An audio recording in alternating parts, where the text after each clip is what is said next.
Many people have heard horror stories about the government taking someone's private property for a public use, commonly called eminent domain.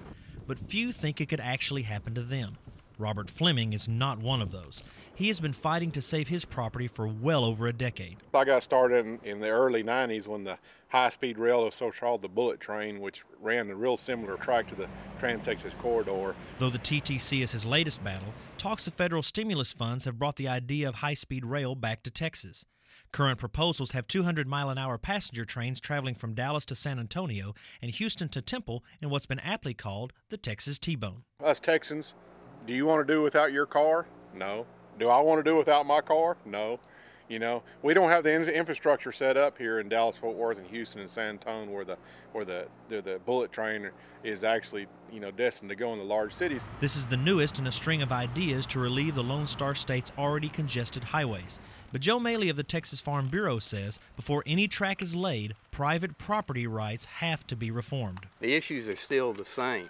Whether it's highways or whether it's high-speed rail, it's how are those property owners going to be treated wherever that rail happens to go, if in fact it does go. With thousands of the most powerful entities in the state having the power to take private property for this and other projects like schools, reservoirs, and pipelines, eminent domain is not just a rural issue, and the cries from concerned landowners are now being heard. This is why this issue has become such a boiling point, is because the average citizen realizes if they own as much as a home or even a lot, they can face eminent domain. The Texas Farm Bureau has made eminent domain reform their #1 priority in this year's session of the Texas legislature. People really haven't been treated fairly when it comes to government and condemnation, and we need to level the playing field. Bell County Commissioner Richard Cortez is also a farmer and rancher.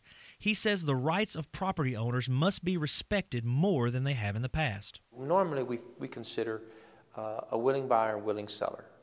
Under eminent domain, there's not a willing seller, there's a willing buyer. And in many cases, that's a public entity. The growing pains of our state are being felt by all, and as population continues to rise, there must be laws in place to treat landowners fairly when their property has to be taken through eminent domain. Buying property and taking property and dealing with growth and dealing with the public need, it becomes a little bit of a struggle, but I think that most people in Texas, believe the same way agriculture believes, that individual rights and property rights are very, very important. Reporting from Bell County, I'm Ed Wolf.